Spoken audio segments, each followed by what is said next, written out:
Ассалаумағалейкум құрметті оқырмандар. Осы кішкентай ғана бір аудиторияның ішінде жасалған бір жылдық есепті бүгін сіздерге беретін боламын. Facebook қолданушысы Елена өз парақшасында Инчхон әуежайында есін жоғалтқан қазақстандық қыз жүр деп хабарлады. Бірден елшілік өкілдері көмекке келіп, алғашқы қадамды жасады. Корея еліне келіп, кәріс және Кореядағы қазақтардан қысым көрген Гүлмира есін жоғалтқан, өзі туралы ешқандай ақпарат білмейді. Әлеуметтік желіде Гүлмираның жақындарына іздеу салынды. Бұқаралық ақпарат құралдары бұл оқиғаны жарыса жазды. Елшілік өкілдері Эльмира есімді блогер Корея көмек бұл қызды өз қорғауына алды. Кореядағы қазақстандықтардың жасаған қайырымдылығы мен Гүлмира ауруханада емделіп, Қазақстанға әке-шешесінің алдына жіберілді. Қазір мейірімді ана Гүлмира бақытты отбасымен бірге.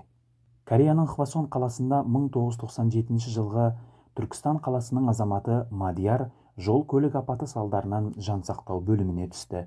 Мадияр ауруханада қатты қиналды, оған ота жасалды. Қазақ елі Алладан дұға жасап, Мадиярдың аяққа тұрып кетуін тіледі. Дәрігерлер қолдан келген көмектерін жасағанымен, Мадиярдың өмірін аман алып қалу мүмкін болмады.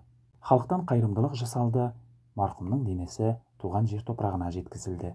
Оңтүстік Кореяның Чангвон қаласында жарылыс салдарынан 1992 жылғы Сайрам ауданының тумасы Мұхаммеджан жансақтау бөлімінде өмірден өтті. Заң өкілдері тиісті құжаттарды жинап, марқұмның денесі Қазақстанға жіберілді. Мемлекет тарапынан көмек ақшасы алынды, ал халықтан жиналған қайырымдылық ақшасы жетім қалған балдарына жіберілді. Түркістандық 6 жастағы Нұр Исламға көмек керек деп арнайы пост шығарылды. Көзіне ота жасау үшін Корея көмек және өзбекстандық блогер Абиджан 20 мың қайырымдылық ақшасын жинап берді. Ресей елінде ота жасалды. Қазіргі жағдайы жақсы. 28 жастағы Али Акбар Юлдашев оңтүстік Кореяда 10 адамның өмірін өрттен құтқарып, ерлік жасады. Жасаған ерлігі ескеріліп, Корея елінің басшылығы Али Акбар Юлдашевқа F5 визасын берді. Бұл визаның күші жергілікті Корея азаматтарының құқықтарымен бірдей. 1981 жылғы Мырзаханов Шерзат, Шымкент қаласының азаматы, Кореяның Паран қаласында жүрек талмасы салдарынан 5 күн ауруханада жатып өмірден өтті. Отандасымыздың денесін елге жіберу үшін қайырымдылық ақшасы жиналды. Корея көмек және Абиджан 2 күннің ішінде 12 миллион ақша жинады. 10 миллионы марқұмның денесін Қазақстанға жіберу үшін берілген болса, қалған 2 миллионы артында қалған 4 жетім балдарына жіберілді. Досымның әкесі қайтыс болды. Оны жағайын деп жатыр деп оқырман хаты WhatsApp желісіне келді. Ким Герман, Қызылорда қаласының азаматы, Кореяда өз үйінде қайтыс болды. 2 сағат кешіккенде марқұмның денесі күлге айналатын еді. Дайындалған құжаттарға қарамастан қарсылық танытып, мәйітті шығарып алдық. Бұл жолы қайырымдылық үшін Азаттық радиосы Настоящее время арнайы қолдау көрсетті. Ким Герман Қызылорда қаласына жерленді. Коронавирус індетіне байланысты Қазақстанға қайталмай жатқан отандастарымыз үшін елшілік өкілдерімен бірге Корея жаңалықтары Facebook парақшасында арнайы тікұшақ ұйымдастырды. Кореяның Кванджу қаласында миына қан құйылу салдарынан қайтыс болған 21 жастағы Мехрибанудың қазасы бүкіл халықты жылатты.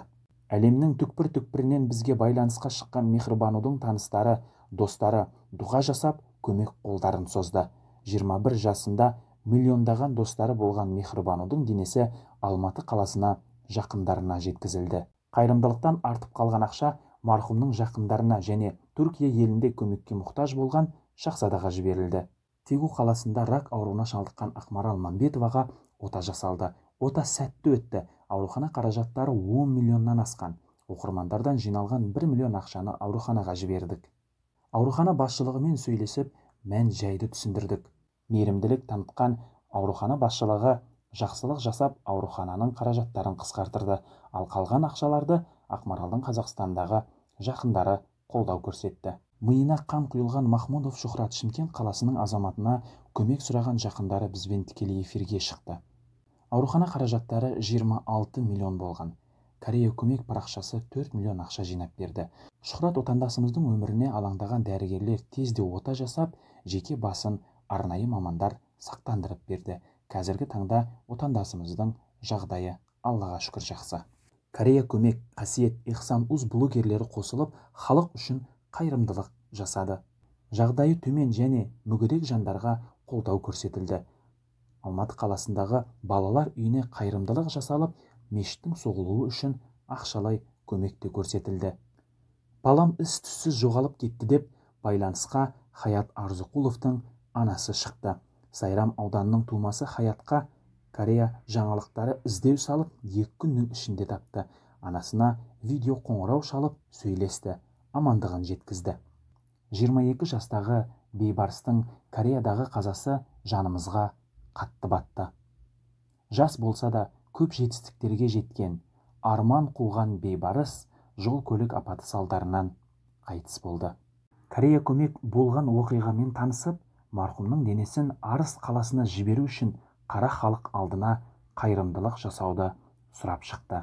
Жан-жақтан жиналған садақалардың арқасында бейбарыс туған жер топырағына жеткізілді.